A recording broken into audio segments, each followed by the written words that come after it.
welcome to The Dividing Line. It is a Tuesday. We're going to do our best to be here during this challenging time for you this week. Try to be here as much as possible.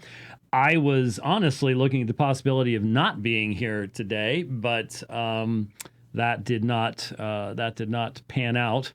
And I guess that's good and bad, depending on how you look at it. Anyway, that situation might suddenly require my immediate attention. We'll see, and a little bit of travel in the process. But we are here, and for those of you just hiding out, it's amazing. Everything I've read, the best place for everybody would be outside.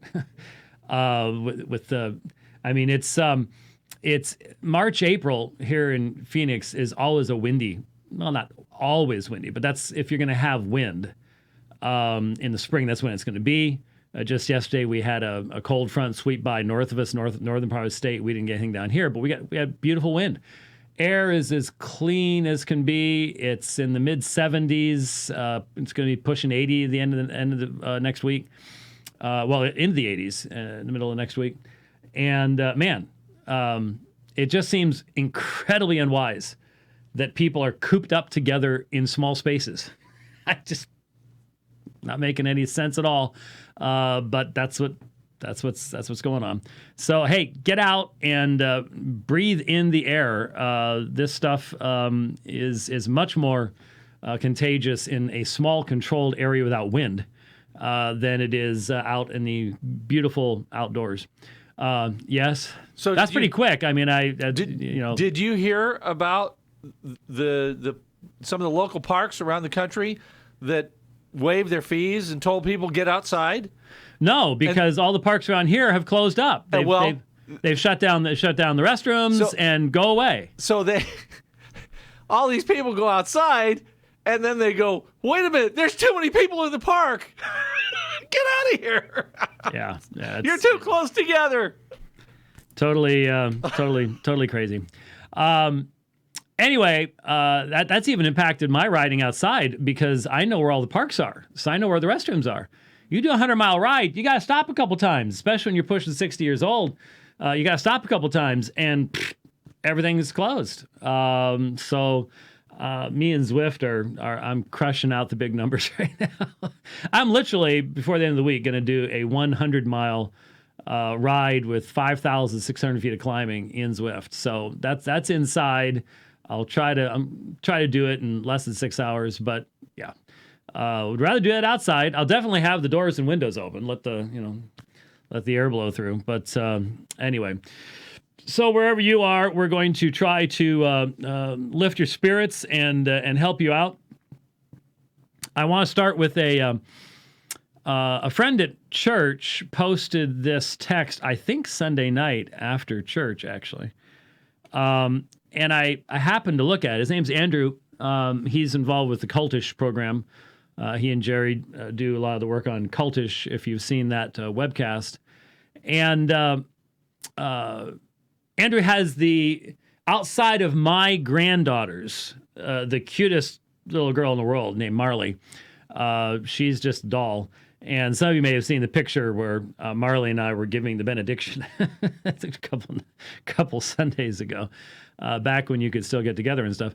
Anyway, and it was, people share Bible verses constantly on Facebook. If you follow almost any number of Christians, you'll have Bible verses scrolling by you all day long on Facebook.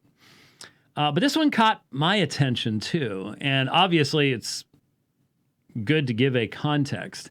Maybe the reason it catches the attention is, hey, honestly, if you are in a context, because I don't really feel like in Arizona we're in this context where we're not locked inside our houses. People are walking around and people are going out, and it's not, all the big events. It's not where you're going and you're hanging out with a bunch of people, but you can go to the grocery store and you can do your thing.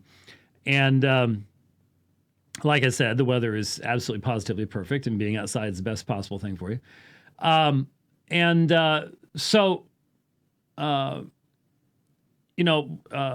This particular text you post it, we got to put up there, and you're looking at it, and it's like, I think one of the reasons that maybe this strikes us is most of us haven't read much of the Minor Prophets. So maybe if you are in one of those places where you can't get out like we can here, maybe you ought to make it your goal. This would be a really good goal, to read the Minor Prophets. Because I've told the story before. Remember, told it a billion times before. Why did I read the Bible through for the first time? Do you remember? You don't remember. It was a Jack Chick tract. It was a Jack Chick tract. There was a Jack Chick tract. You say it 3 times fast. Jack Chick tract. It's very hard. It was a Jack Chick tract that had a person dying, which you may not want to read. a lot of Jack Chick tracts have people dying. And he goes to heaven, and he's walking along the streets of gold, and who does he run into but Habakkuk? And Habakkuk says, "Hey, great to have you here. Hey, what'd you think of my book?" And the guy's going, "What book?" Because he had never read all the way through the Bible and had never read Habakkuk. And so I remember reading that tract. And you know what I did before I went to bed that night? I read Habakkuk. But I didn't read Zephaniah or Haggai or Nahum. And so that's why I made it the goal. And I was in high school someplace, to read through the Bible all the way through. Catch all the stuff that you normally don't catch in a lot of evangelicalism. So what would be really, really good would be to read the Minor Prophets, but to read them with understanding. It doesn't have to be a study Bible, but study Bibles have introductions. Spend some time with some good, the Reformation Study Bible, or there's a number of good study Bibles or other things that'll give you some background, have some idea. What was the background to Zechariah? What was the background to these are things that are really, really important. And I'm seeing a lot of memes where people are saying, I used to say I'll do it when I get around to it. And now I got lots around to it, so I still don't want to do it. And yeah, that's exactly right. That's the situation. So you might want to do it. It's from the book of Zechariah, the 14th chapter. So Zechariah is not a short book. It may be a minor prophet, technically speaking. It's not a short book. And it begins in Zechariah 14:6. What? Well, I wasn't planning on doing that, especially in the Old Testament. The text is just too small. But I can do that. But now I've got to do this. Now that it's up there, it's easier on my eyes, I guess. But anyway, Zechariah 14:6. In that day there will be no light; the luminaries will dwindle, for it will be a unique day which is known to Yahweh, neither day nor night. But it will come about that at evening time there will be light, and in that day living waters will flood out of Jerusalem, half of them toward the eastern sea, and the other half toward the western sea. It will be in summer as well as in winter. And Yahweh, and this was the text. So the context here seems, there's a lot in Zechariah and Zephaniah that a lot of New Testament scholars see as background imagery and teaching for New Testament books. And clearly, when you have Ezekiel and his vision of the temple, and now here, the living waters going out of Jerusalem, these are themes that are picked up a lot in the New Testament, and expanded upon there. So there's the background. The living waters will flood out of Jerusalem. Jesus describes himself, living waters flowing up within the person. I mean, clearly, there are fulfillment themes and connections there. But it's verse 9 that was in focus. And Yahweh will be king over all the earth. In that day, Yahweh will be the only one, and his name the only one. Now, what was interesting is, I saw Andrew post that, and I looked at the text, and, the first thing catches your mind, Yahweh will be king over all the earth.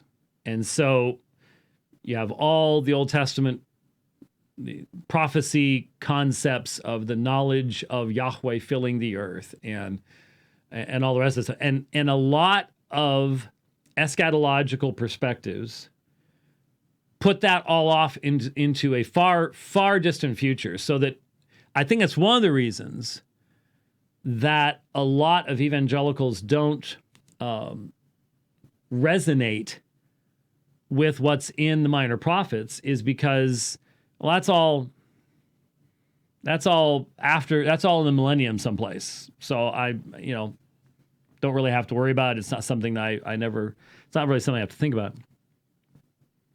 But Yahweh will be king over all the earth. And again, I need to mention this. I apologize.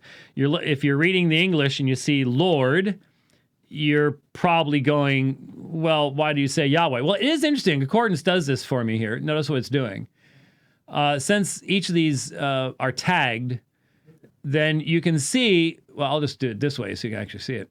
In the English, Lord is in all capitals, but the O and the R and the D are in a smaller font size. I know that the vast majority of the audience knows this. Don't feel badly if you don't, but you do need to know it. And you're blessed to have it in your English translations. I'll tell you why in a moment. That is the English Bible translator's way of telling you that the underlying Hebrew term is right here, and that is Yod-He, Waw-He, Yahweh, which we slaughter in English as Jehovah. Now, if you read Hebrew, you know that actually has three vowels underneath it, which are the vowels for Adonai. They're put there to warn you, don't pronounce this word, because in a Jewish synagogue, for example, you would create great offense if you were to say Yahweh, Yahweh Lamelech, the king will be king. You're to say Hashem, the name, or Adonai, and you put the vowels there to tell you you're supposed to say Adonai. But it's Yahweh. And you can see over in the Greek Septuagint on the right-hand side that it's Kurios, the Greek term for Lord, which then becomes so important in the New Testament. And so Yahweh will be king over all the earth in that day. Now, let's go ahead and look at the Hebrew since we've got it up here. Let me blow it up just a little bit more, so it's really nice and big here. And make sure we've got only 4:9 up here. Okay, all right. So your standard verb to be, estai in Greek, here in the Hebrew, haya, and Yahweh, preformative king, melech. You've heard of Molech, that's king, it's a form of king. And Yahweh will be king over all ha'eretz, the earth. Same term used Genesis 1. And Yahweh will be king over all the earth. Bayom, Yom, day, same again as Genesis 1. There are connections here. In, preformative bet, in that day, in the day that specific day, Yahweh, he will be, Yahweh Echad. Now you may have heard that term before, Echad. You see over in the Greek Septuagint, it's Hais. Hais miahen is one, the ordinal one. And so you can see in the Greek, ente hemera ekaine este kurias hais, in that day he will be the one Lord, or the one Yahweh. And Akkad, of course, is the equivalent to when we talk about the Shema. Shema Yisrael, Yahweh Eloheinu, Yahweh Echad. And so you have the same term being used here that is in the Shema from Deuteronomy 6, which is the identifying prayer of the monotheistic Jew. Yahweh will be one. And of course, that I just mentioned in passing, don't want to be losing everybody here, but if you're taking notes, you will notice that in 1 Corinthians chapter 8, these same terms appear when Paul gives that, what looks like an early creedal formulation from the early church, where he takes the Shema and he expands it out to include Jesus as Yahweh, as Kurios. There's one Kurios. Hais, Kurios, both are used there in 1 Corinthians 8, as well as in the Septuagint translation of the Shema. So, in that day, Yahweh will be Echad, the one. And then literally, in the Septuagint says, Kaita anima autu hen, and his name one. Now, if you're wondering, and we do have people, no, I do not want to download my updates right now. Thank you very much. And we do have people that in this audience that will catch stuff like this. You'll notice over here we have Hais, and I said that meant one. And then it says his name, the only one, is Hen. And sometimes that throws people off. Is this a different word? Does it mean a different thing? And yet, look at the Hebrew. Look at the middle column when I move between the two. You'll notice that the word that it moves between is the same, echad. It's hais, mia. Hais is the masculine, mia the feminine, hen is the neuter, which goes with ta anima, his name. So it's just simply matching the word that it's modifying there, and so that's why they're both the same.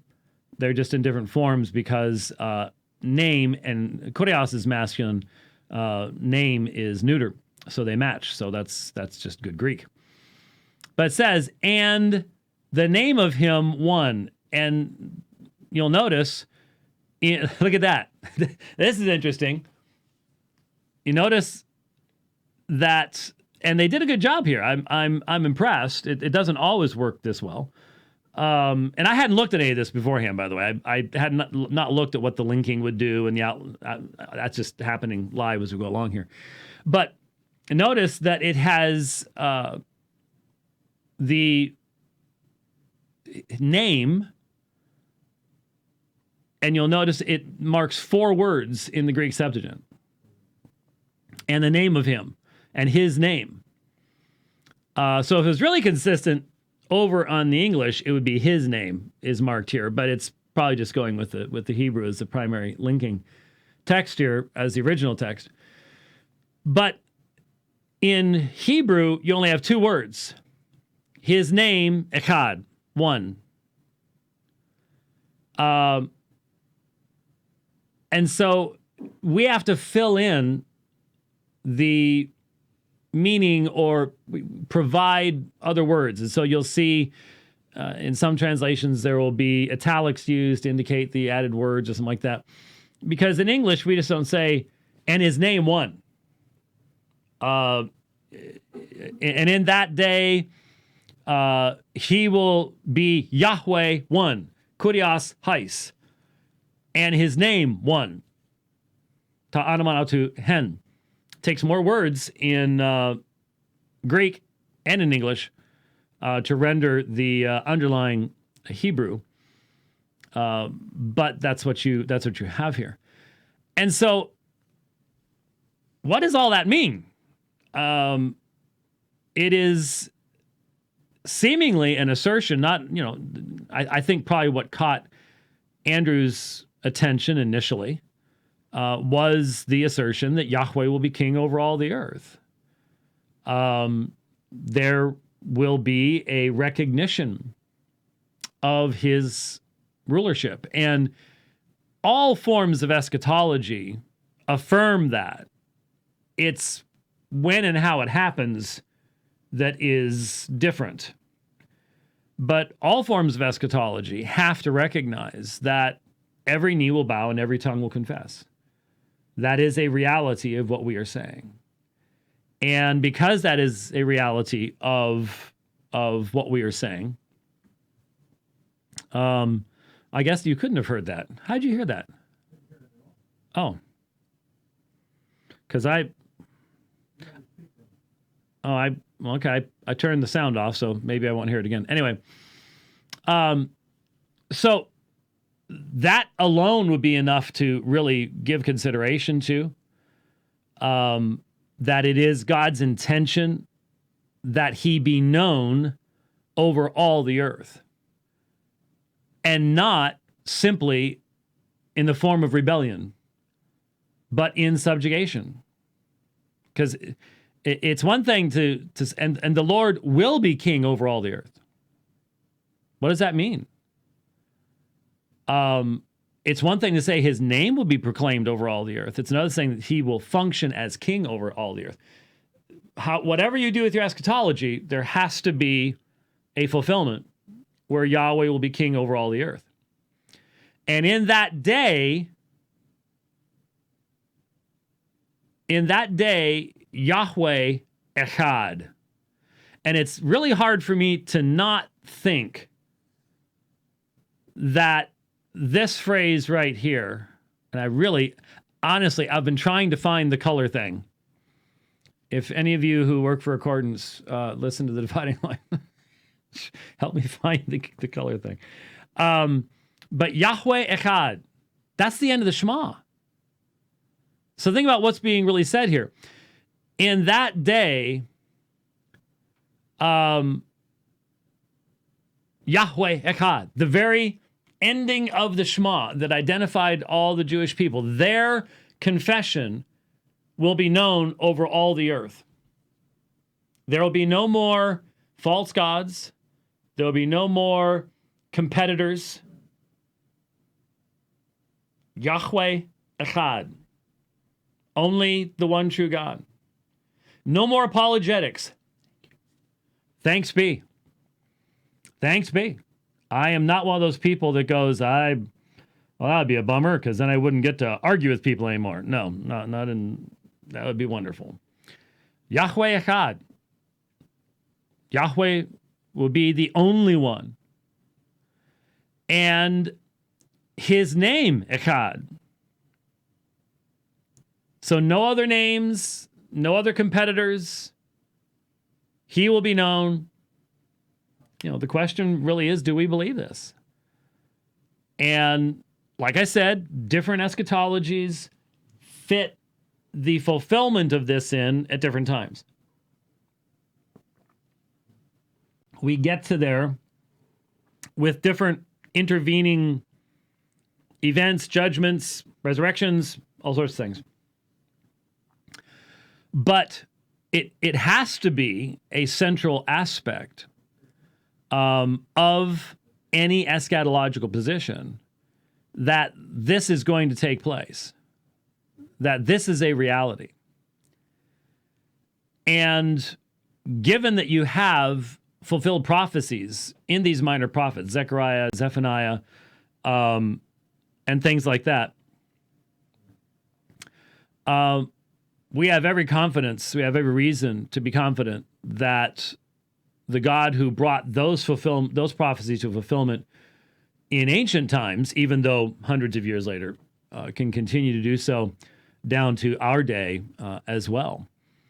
And it certainly should be something that we desire, that Yahweh's name that he will be king over all the earth. And how do we know?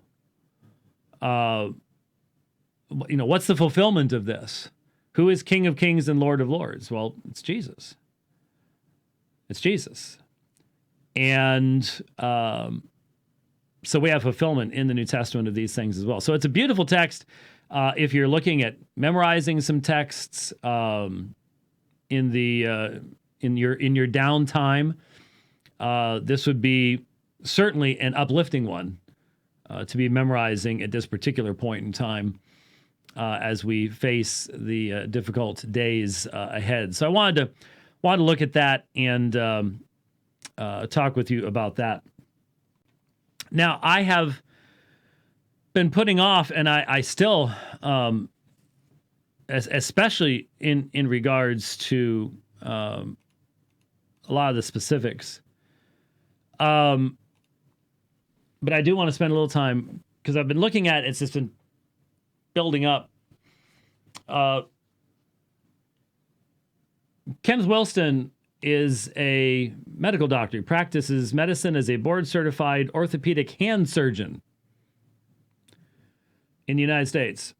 And he holds a doctorate from the University of Oxford in philosophy. And evidently, this book is the popularized form of his dissertation. You don't see any markings in this because I've been doing the markings in Kindle. I must seek to be as gracious as I possibly can be. I am, however, stunned that this work was granted anything at Oxford at all. We have very, very, very, very different historiographies. We have a very, very, very different approach to church history, what you can and cannot know in church history, and how to do church history. So that's going to come out very, very clearly as we look at this. What you need, the reason that you might be interested in this book is that it is being used by the provisionists. In fact, the book makes reference to both David Allen and Leighton Flowers. So to give you an idea of where it's coming from, the author is zealously committed to a full-on, pretty much Pelagian view of free will. And he has a tremendous commitment to finding in history that which will substantiate his thesis.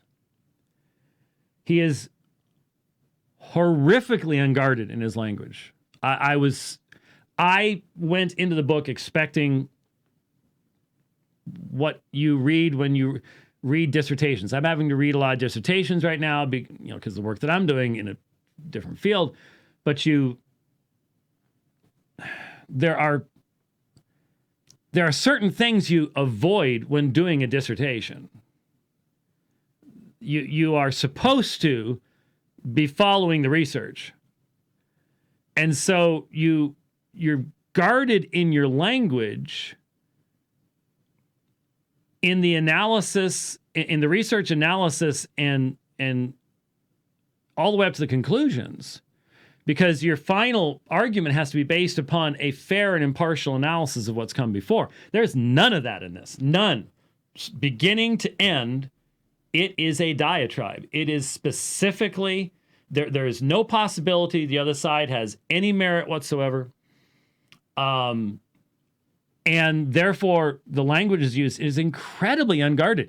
What was extremely strange is the anachronism from beginning to end of this book. What the book does is it takes Reformed theology, ignores any development from Calvin on, just sort of it's just whatever Calvin is, and reads the modern context of theological disputes and everything else back into the early church. Now, that's not uncommon in unscholarly work. That's what you expect. That's what you got from Dave Hunt. Okay, that's what Dave Hunt was all about. Dave Hunt was all about anachronistically transporting our issues today back into the early church. And so he turned Augustine into the first Roman Catholic.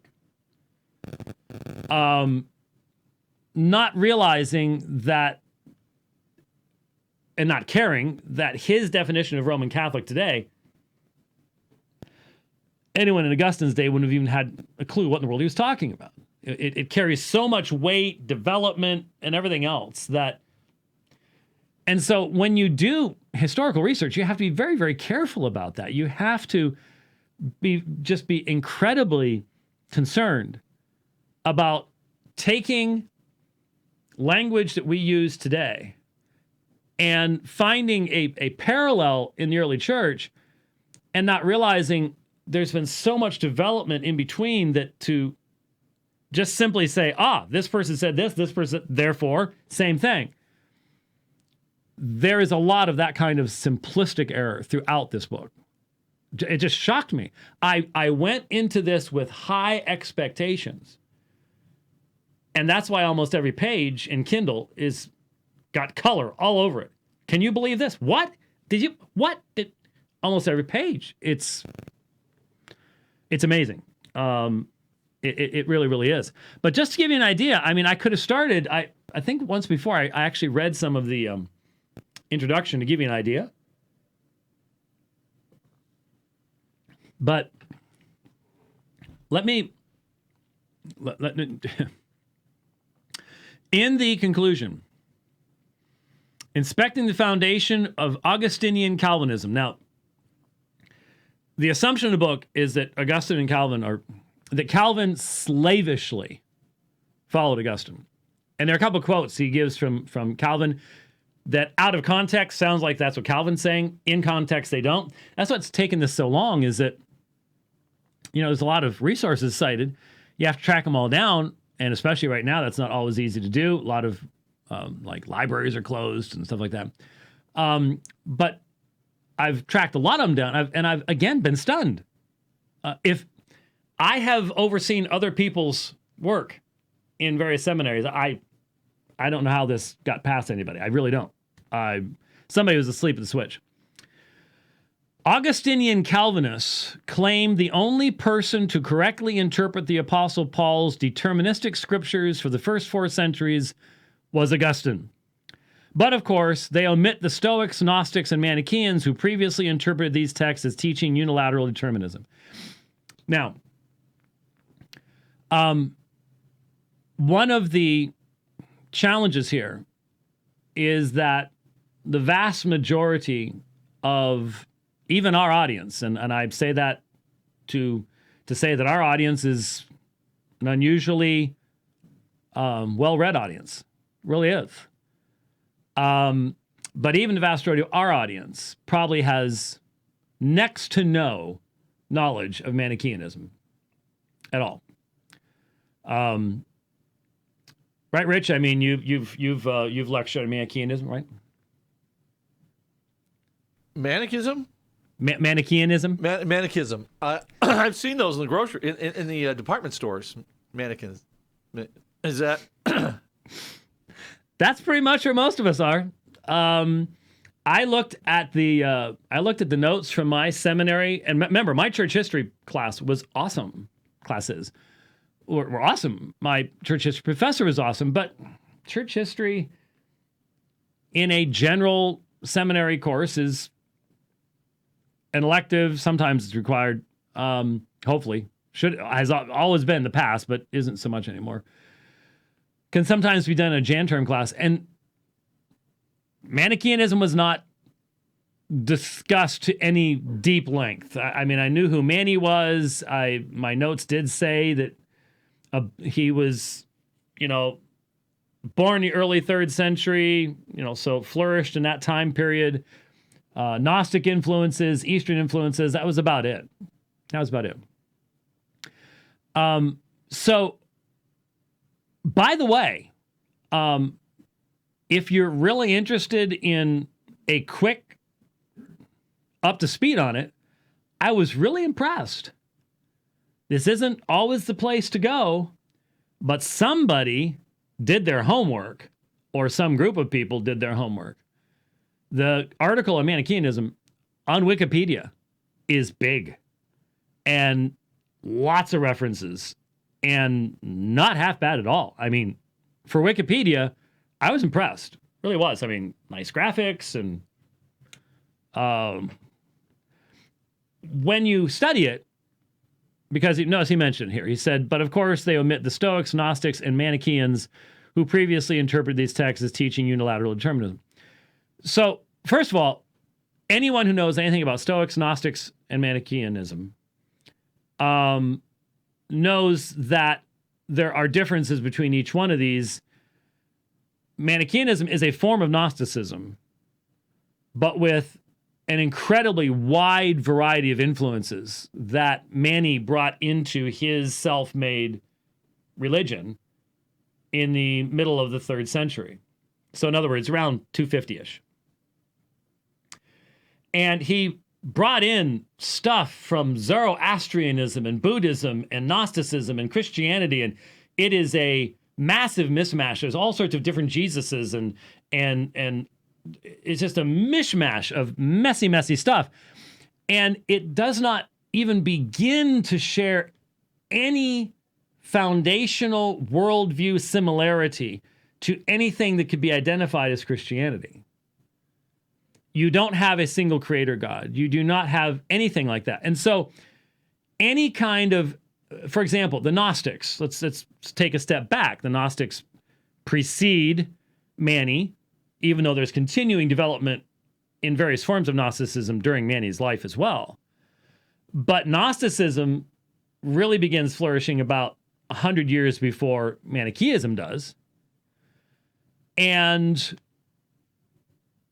exists in its primitive forms even during the New Testament period, though the final forms that there weren't any final forms of Gnosticism, let's put it that way. There were final forms as far as it developed in a certain area, something like that. But the Gnostic worldview is a dualistic worldview. But to say that it has a singular personal creator, Yahweh was an evil god in Gnosticism. Well, once Gnosticism encounters Judaism and Christianity and makes room for it, Yahweh becomes identified as an evil god because he created the earth. And since it's dualistic, if it's physical, it's evil. Therefore, Yahweh is a demiurge, an evil deity, powerful, but evil. And so there is a divine spark in each person coming from the one divine source, and that ends up in Manichaeism as well as Gnosticism.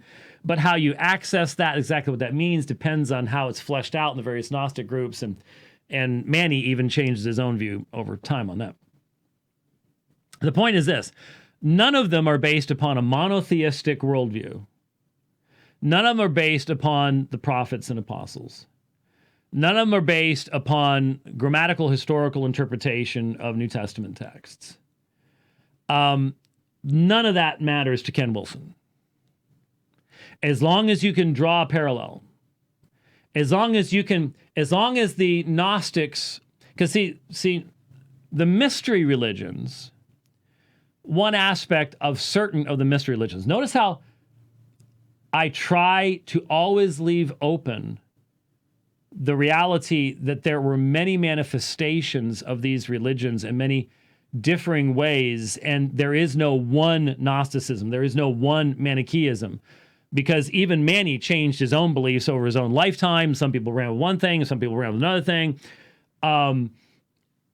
That's how you have to talk about these things, because you know that there are differing interpretations of even the documents that are available to us today from the Nag Hammadi library or whatever else it might be, as to the different kinds of Gnosticism and the different aspects of Manichaeism and all the rest of that kind of stuff. So you'll notice that as I say this, I'm not saying Gnostics believe this. It was a form of Gnosticism that believed something like this. And in the mystery religions, many of them believed that by going through their various religious ceremonies, you would receive gnosis, knowledge, that would allow you to free yourself from the trappings of this physical body. The real you is that divine spark that longs to be reunited to the great divine spark, but that can't happen as long as you're attached to the flesh. Now, was that a regular theme in most dualistic and Gnostic? Yes. Were there exceptions? Of course. You have to recognize those things. So those who partook in the mysteries might be called the chosen ones because they have received this special knowledge. And so what you do, what Ken Wilson does, is you just draw a nice straight line, get out a ruler, go, shoom, elect in Calvin, shoom, elect amongst the Manichaeans and Gnostics. So, I do want to get into this, especially this one later on. There's a discussion of Basilides and gift of faith. Completely different context, but he brings it up a number of times because it's one of his killer verses. I want to get into those. I want to read all the contexts. I have them in the early church fathers, Saris Lingua Graeci, things like that, and just show you how this is being done, and how those who work in the field go, huh? But if you don't have access to this kind of stuff, and I don't remember when it was, 1995 or I forget when we got the TLG CD-ROM, but we could barely afford it back then. Turn all those things back in, but had it for years, had it for a long, long time. We were one of the first people that had it. Yeah, for doing my when I did my THT, we got that for me, and it was extremely, extremely useful. But if you can look up these sources, then you go, whoa, wait a minute. But see, a lot of people just can't look up these sources, and so you go, must be what it is. So the point is, going back to what I started reading, you can tell I'm not going to get very far with it. Look, background is the whole point here. Having the background in church history is the whole point here. Augustinian Calvinists claim the only person who correctly interpreted the Apostle Paul's deterministic scriptures for the first 4 centuries is Augustine. No, we don't. No, we don't. Calvin didn't say it. Augustine didn't say that. You're assuming that some of the assumptions here, and it's all through the book. Maybe in his dissertation he dealt with this, but he forgot it in here. We don't have a tremendous amount of the early church's writings. For many of the earliest fathers, what we have is because somebody quotes them partially at a later point in time. If we didn't have Eusebius's church history, we wouldn't even know some of these people existed. But the reality is we have only a small portion of the extant literature. And so one of the first things that caught me when I first started looking through this was how many times it was the universal view. The only fair way of actually saying that is in the extant literature that we have that specifically addresses this issue, it seems that the predominant view prior to would be this, and then Augustine changed it. That's fair. This has no desire to be fair. It doesn't even try to be fair. It is completely imbalanced, horrifically so. Just way out there.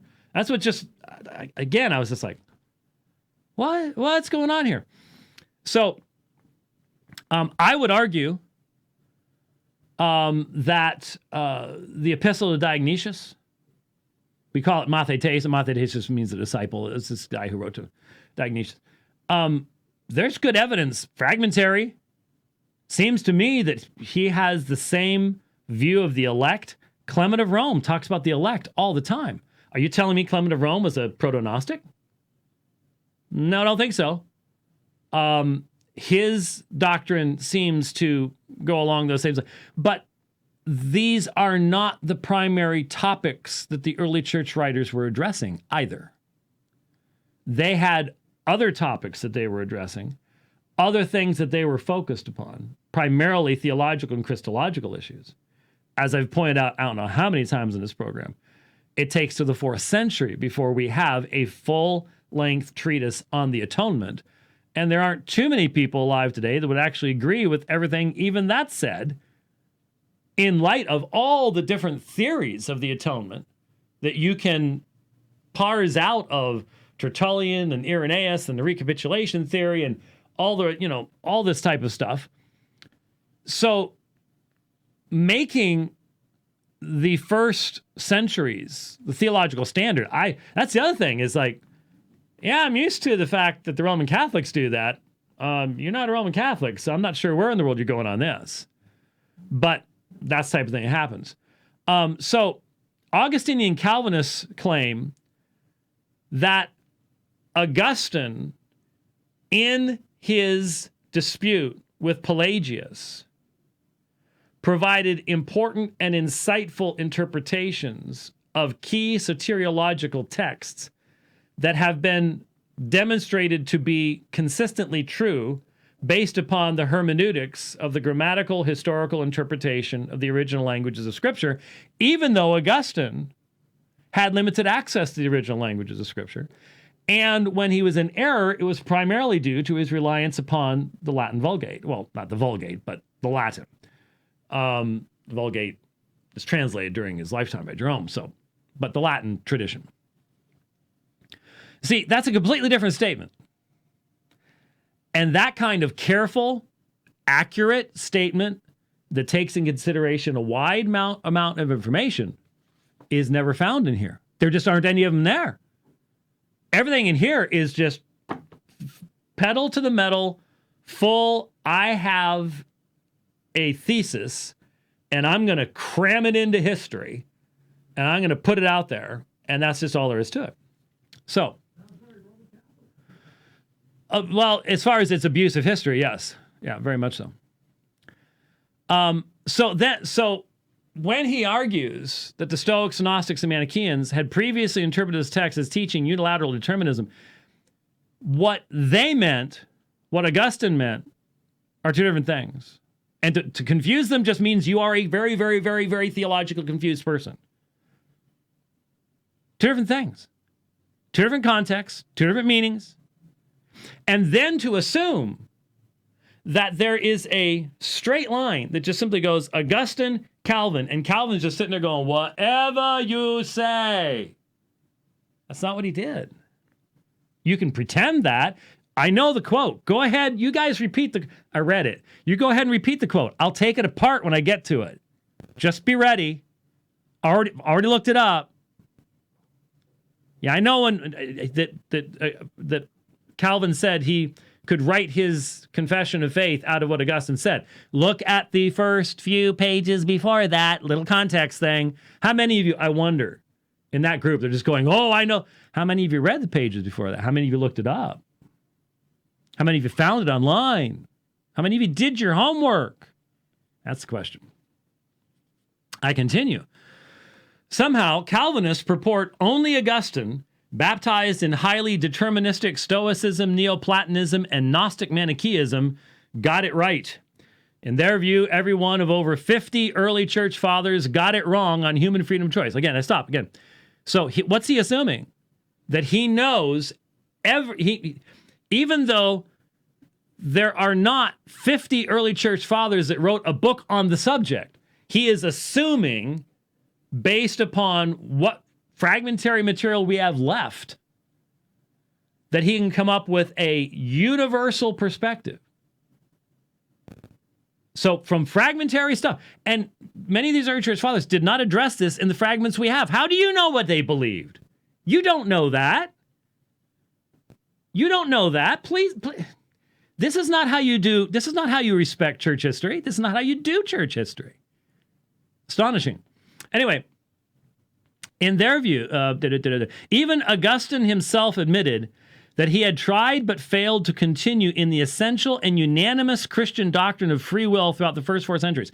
What Wilson will do is he will use this kind of language. He will make an argument through use of language without ever substantiating it. Just the language itself becomes the argument.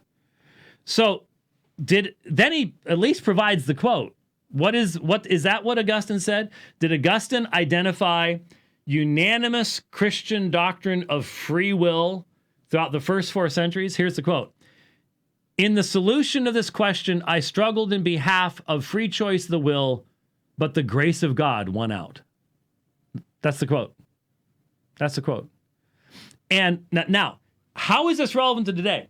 I have said over and over again that provisionists are not only anti-Reformed theology, they're anti-Reformation.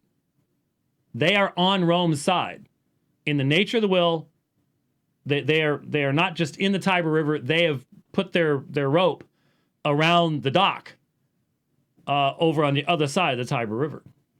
Listen to this. The famous Reformed theologian Benjamin Warfield commented, and I'm appreciative of the fact that it's a direct quote. A lot of folks know this quote. I memorized it decades ago. They know the quote, but they don't always quote it accurately.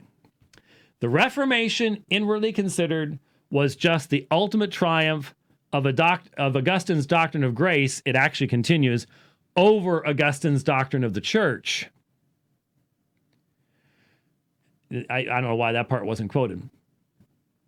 And then notice the statement. Warfield's statement is pinpoint accurate. Remember a few weeks ago when I explained why this was? When I first started looking at this book, I spent the time to talk about why did Augustine contradict himself? Why could Augustine be used by both Roman Catholics and Protestants during the course of the battles of the Reformation, especially in the 16th century? And I pointed out that Augustine is a tremendous example to us of how the battles of your life determine what you see and what you don't see.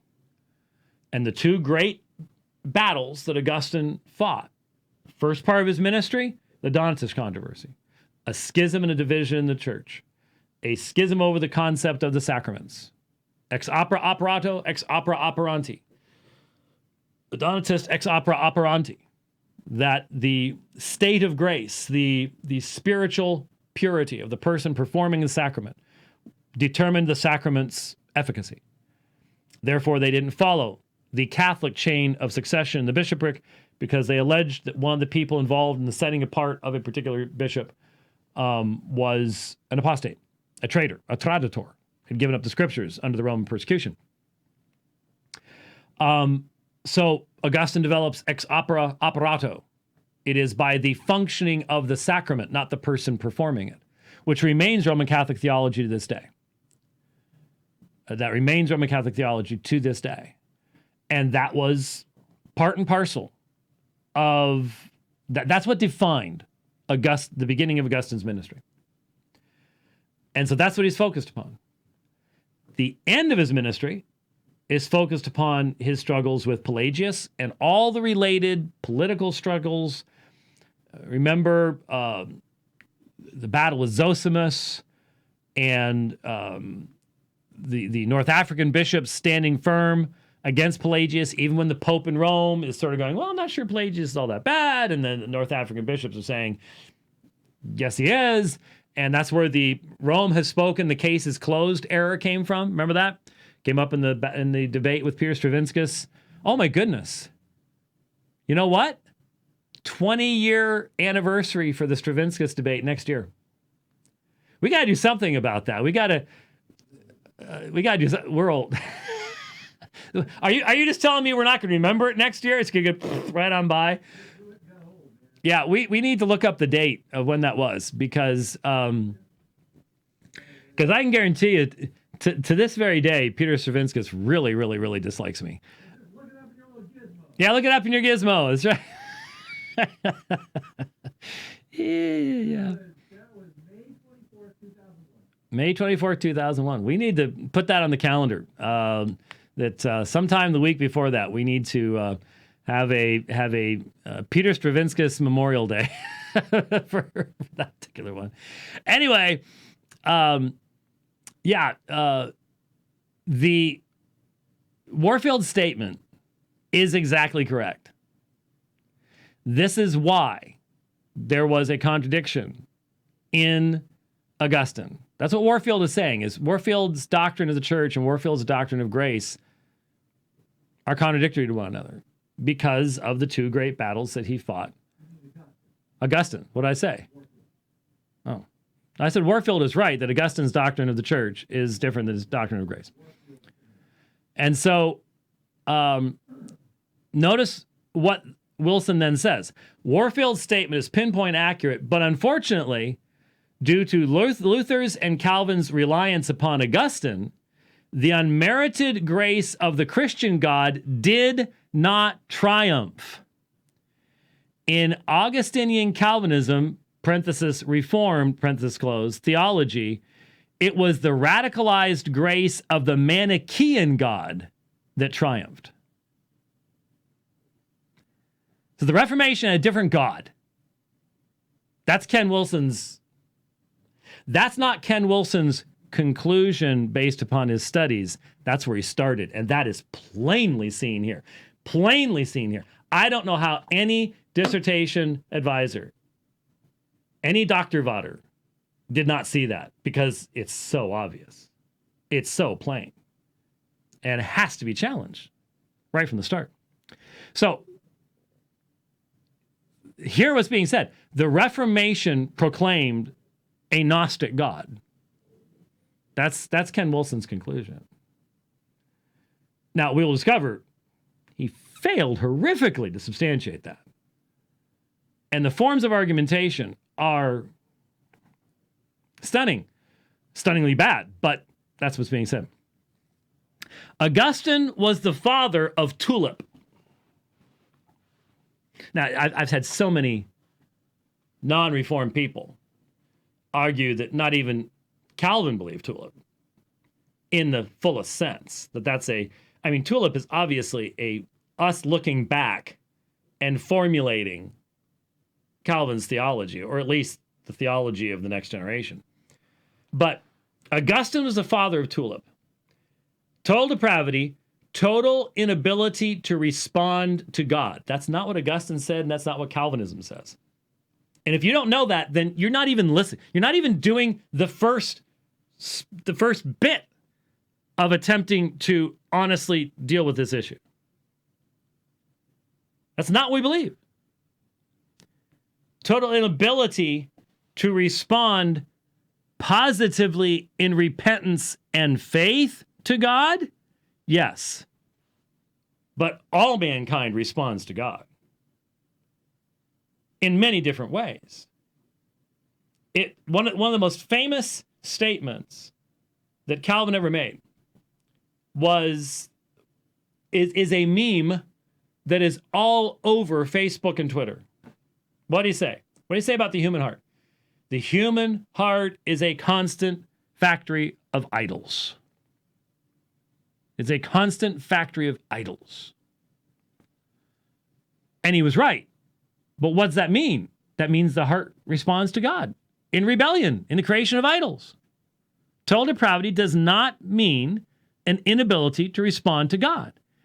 It means man responds to God within the capacity that his fallen nature limits him to. So there was never the slightest attempt.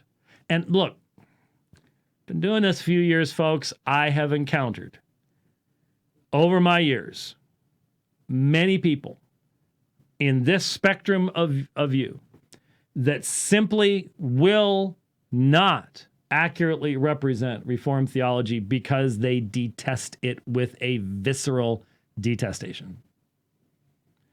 And I think in their mind, to even think about accurately representing it is an act of compromise. And I think that's what we've got here.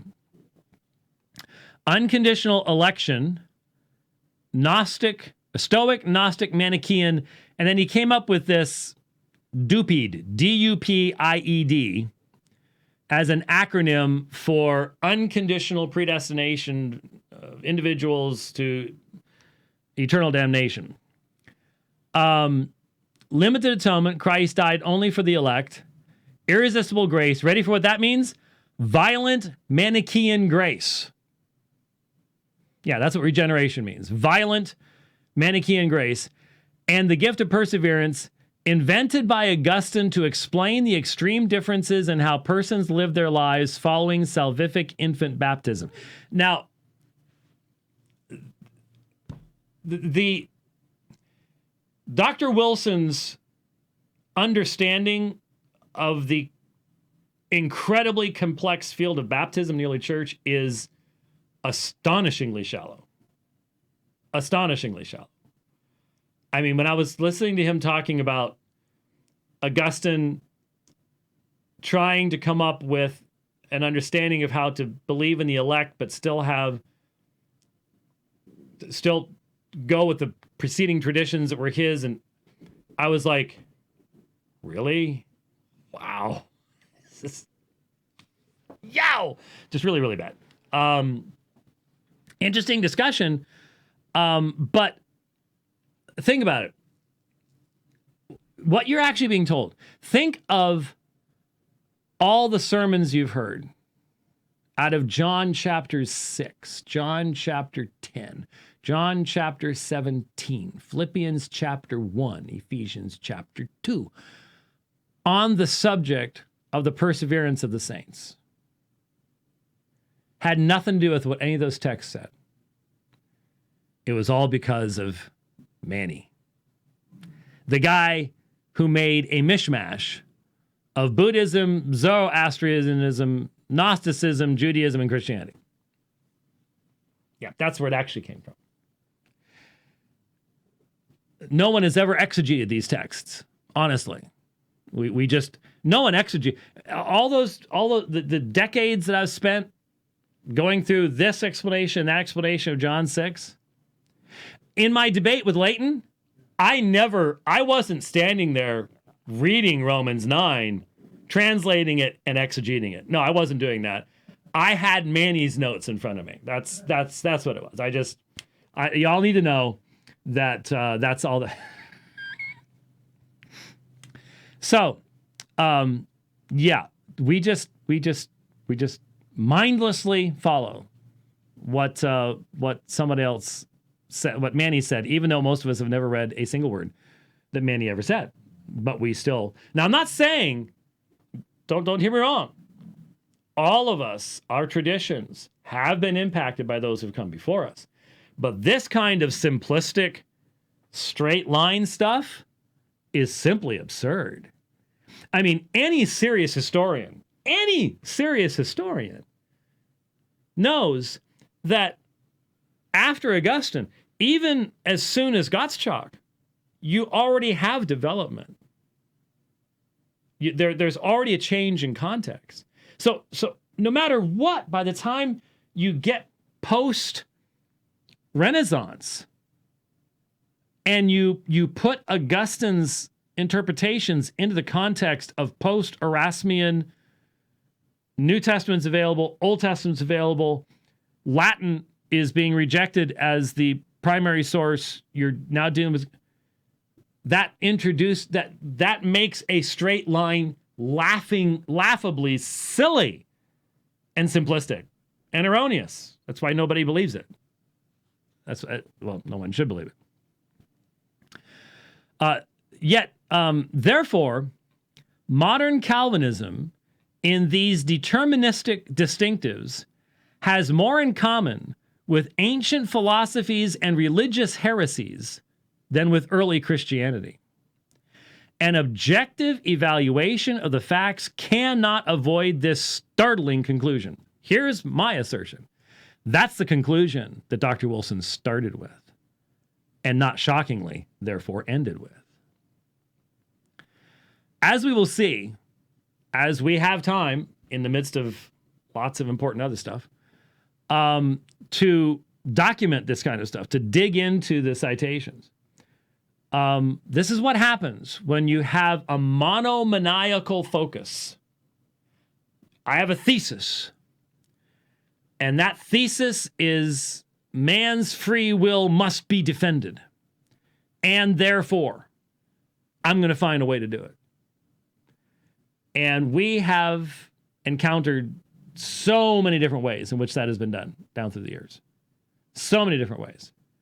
This is a more recent way.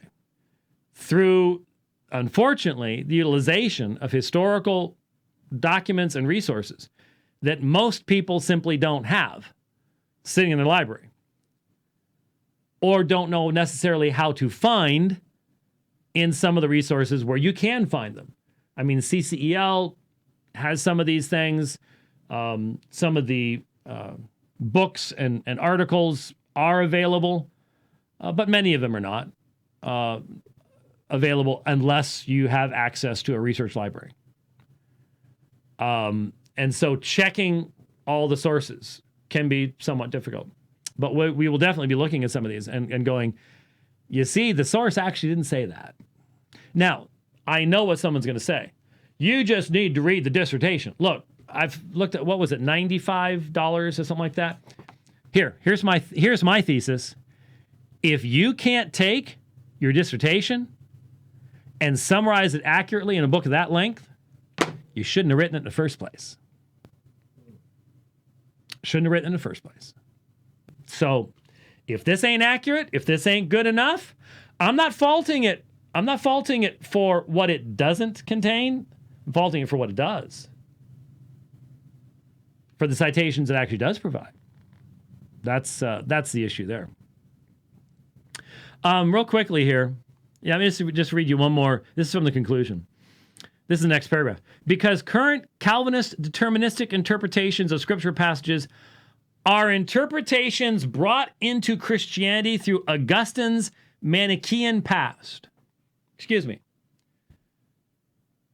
I read Romans 8 and 9 in Greek long before I ever had any idea of any connection between Manny and Augustine at all.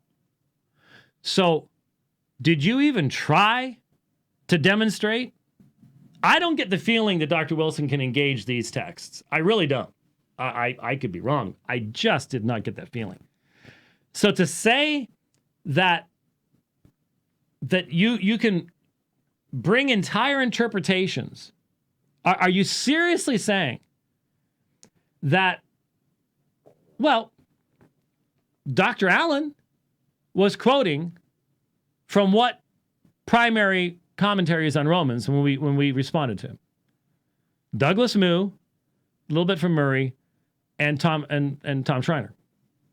Are you saying that Moo and Schreiner are devotees of Manny? Can you prove that their exegetical methodology is based upon the worldview of Manichaeism? If you can't, then you failed in your thesis.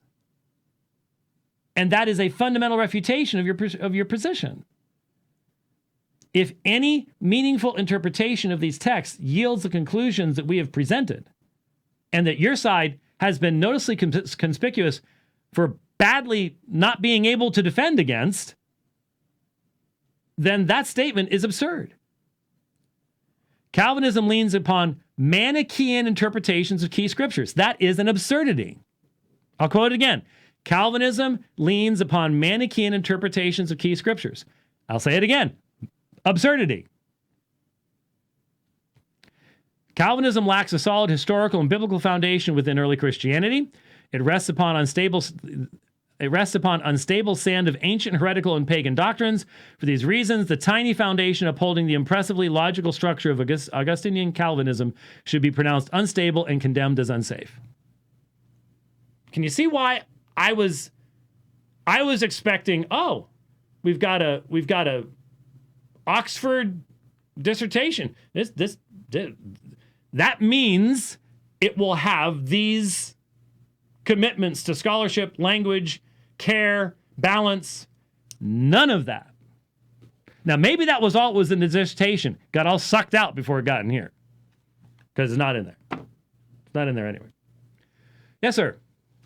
Okay, a couple of things, because I started getting phone calls on this a while back. I don't know what you're pointing at. You need to hear me. I can hear you. So the first thing that I want to point out here is... You mean during the show today? What's that? You were getting calls during the show today? No. I've gotten calls about this book months ago when Dr. Flowers started having Well, you had him on a show. That's what. Yes. And my initial... you've confirmed my initial response is... So he's essentially taking what the Roman Catholics have done about owning Augustine, okay, and there have been this, what is it, post in pre-retractiones. Oh, yeah. The retractiones when we're gonna retractations. we're gonna corner out and slice out a whole new corner of the world for our view of Augustine, even though the Roman Catholics have misrepresented him. And well, the Roman Catholics didn't have to misrepresent him. Right. That was my point. well, and that's my point. I meant to say it that way, but just to give you an idea here as to how early church history gets abused, and the Roman Catholics, I've seen you in debate, show this repeatedly. But the one debate I want to point people to, if you don't think that it's fair that James just went through and showed citations being miscited. Well, I haven't even started that. Okay. I mean, I'm making the allegation, but we're going to as it's there. document if you think that that's to the nth unfair, degree. the debate, it's on Sermon Audio, is the Bible the only infallible rule of faith, with Tim Staples. It was, where's the date on this? July 23rd, 1996. There is an episode in there during the cross-examination, folks, that really illustrates. Is that the one in Fullerton? Yes. Okay. Well, both of those with Tim were in Fullerton. Same Yeah. place, same hall. Yeah. And there is an exchange there where Tim has been citing, and James keeps calling these out, and he starts reading the fuller context. Well, I think it was TLG Thesaurus Lingua Graeci. CD-ROM that was sitting on your computer that enabled you to be able to look up the fuller context of those quotes, and then you called him out and you said, do you actually have the quotes, or are you reading from a quote book, Jurgens? And this is what happens. So but see but I understand that for Tim Staples. right. This guy read all of Augustine in Latin. He's got no excuse. Yeah. So he should know What better. I'm saying is, if you this is the danger. If you go into a program of study with your and you want to prove something, you'll prove it. Yeah, exactly. But that's not what a dissertation is supposed to be. And as this was described to me by the phone callers, I immediately went, it sounds to me, didn't read the book, Right. but it sounds to me like the title's already been written, and now we just need to write the story to go underneath it. Yeah. And so, here we are going down that road. Now, the other thing, because I got a phone call about this morning. The guy wanted to know, are you going to actually address this today? And so This today? yes. Oh. And so I'm like, hey, you get to it when he gets to it. There's a lot going on right now. Just slightly. And so the other thing, though, is the person that he's talking with is a big defender of Dr. Wilson. Okay, big defender of Dr. Staples. Flowers. Okay. Soteriologically, Sorry, well, I'm having these anyway. There is a name that you used at the beginning of this program, and this fellow that he's exchanging with really objects to the fact that you're name calling. And I asked the gentleman, I said, let me ask you this. what name? Hang on, I'll get to it. If we were to refer to someone as a Thomist, would that offend them? Should that offend them if they are actually If you called me one, I'd be offended. a devotee of Thomas Aquinas? Yeah. But you see, the word means something. Yeah. It describes a worldview, a point of view, Right. okay, a certain aspect of study. It is not a bad word. No. It describes something. And we have a situation where we are living in a society where words don't really matter by meaning anymore.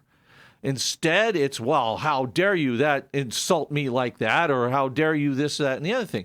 If you're going to argue from a Pelagian perspective, you need to expect to be called someone who's arguing from a Pelagian perspective. And this fellow that he's encountering is objecting to the fact that you're calling them Pelagians. But yet, my point to them is, just like if I were to call someone a Thomist, that means something. If I call you a Pelagian, I'm not saying that your mother wears combat boots. I am saying that you have a perspective that is Pelagian in nature. So I want you to address that. Well, I just noted, I just looked it up because I encountered this in the book. He says, when Rome fell to the Vandals in 410 CE, I wonder why you use CE, Pelagius and Celestius came to Augustine's home of North Africa, present-day Tunisia, instigating the infamous Pelagian controversy. These Pelagian Christians were reportedly teaching doctrines not accepted by other churches. For example, Adam's fall was merely a personal moral failure, so each human born remained in the same state as Adam when Adam was created. There was no traditional Christian original sin, a sin propensity, moral weakness, and mandatory physical death. That's how he's defining original sin here. But the Pelagians had no answer as to why infants were being baptized. Jerome, Augustine, and numerous other Christian leaders attacked these views so fiercely that the Pelagians were eventually excommunicated as heretics. Yet there remains doubt as to whether Pelagius himself actually taught what was attributed to him. In fact, the pejorative term Pelagian became the favorite accusation at that time, a theological death sentence against any person teaching a doctrine another Christian bishop might oppose. So it's interesting that, well, Pelagius might not have taught those things, and then you've got a reference to that to an author who argues Pelagius to not deserve a heretical status and a few things like that. So, look, the book, the theological content of the book is sparse, to put it kindly, and there's much assumption. So if you're going to have the assertion being made that, and which I already read, that Calvinist interpretations are Manichaean interpretations, but you don't have that then demonstrated. You don't have a demonstration that Mani actually used grammatical historical interpretation of the scriptures in the original languages. So you're not going to get that type of thing. But the idea that, well, we shouldn't use this term Pelagian, it is a reference to the fact that we now have provisionists who are saying that even what Rome came up with to maintain a semi-Pelagian perspective, which is what? Prevenient grace. Prevenient grace.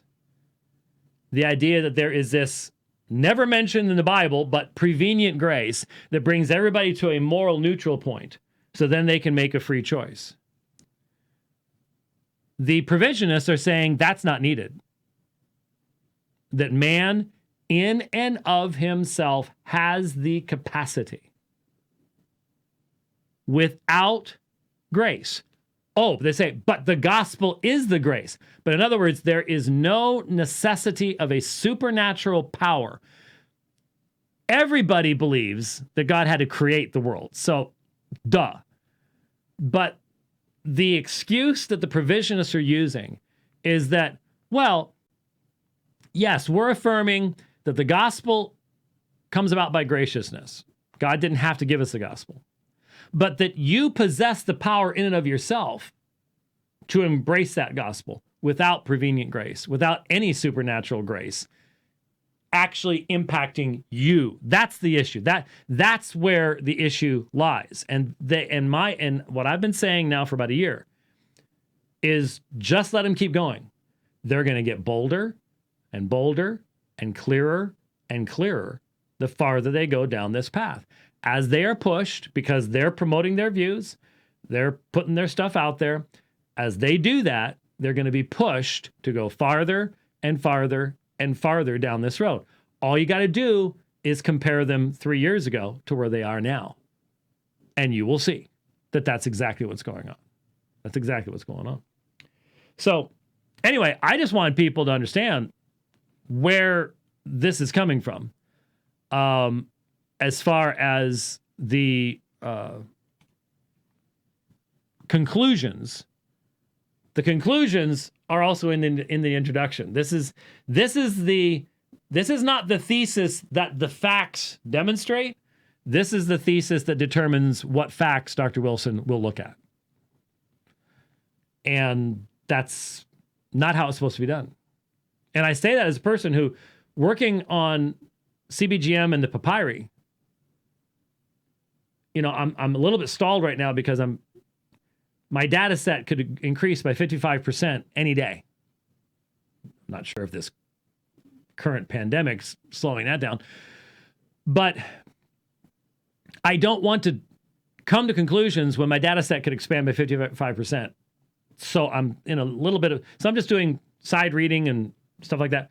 The point is, I am open to where the data is going to take me. I don't have a thesis that I'm trying to find in the data. But I am certainly capable of recognizing when somebody else does. And that's what you have here. That's what you have here. So we will continue that. So you actually got a call this morning about that, huh? Oh, okay. Well, I've mentioned it a few times, but folks, there's other stuff going on right now. And I let me do mention, since I guess we're going to go to 4:30.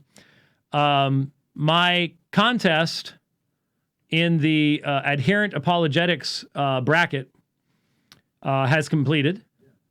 And I made it past Gary Habermas. There are many people very upset about that. If I beat anybody, there are people very, very upset about that. Every single one of those. I don't know if you've noticed all the people, all the little tweets. Well, I just can't believe that guy. He's just terrible. He's just horrible. I'm sorry. I don't know what you're talking about. I have found that Twitter is a highly enlightening and wonderful, fuzzy place to be. It's very loving. Yes. Yes. It's like what are those things from there? It's Tribbles. It's Tribbleville. Tribbles. Yes, it's Tribbleville. It shouldn't be called Twitter. It should be called Tribble. Oh, the battery died.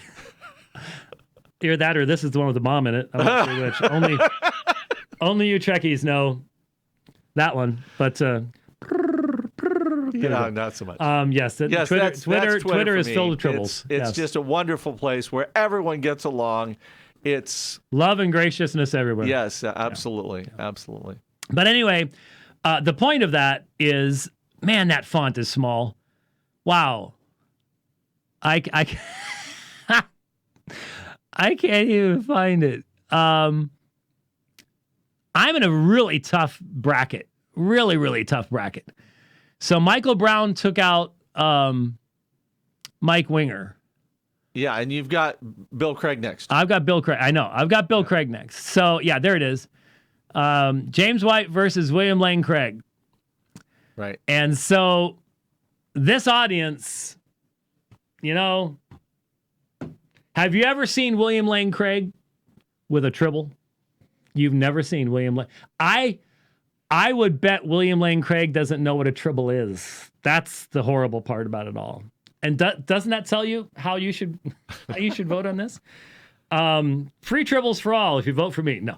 Well, if you know anything about tribbles, there was an overpopulation on the Enterprise that got beamed into the engine room of the Klingon ship right before it went to warp, and then on Deep Space Nine. And so there are lots of extra tribbles to be had until the Klingons wiped them out, which is terrible. I'm not sure how we have them now. Well, that's future. Never mind. Yes? No, I was just going to, as we're wrapping up here, point out I'm seeing a consistency as you're reviewing these. And if the rest of the audience is, I think they should, that, again, we've got this situation to where the source proof text is not being handled well. No, it's not. And we see this with Dr. Allen. We in his treatment of Doctors Moo and Schreiner. We should be better than this. Oh yeah, we really should. I've said it a number of times, and I got to a point where I just couldn't deal with Dr. Flowers' deflecting from it. I've said it repeatedly. You need to sharpen your pencil.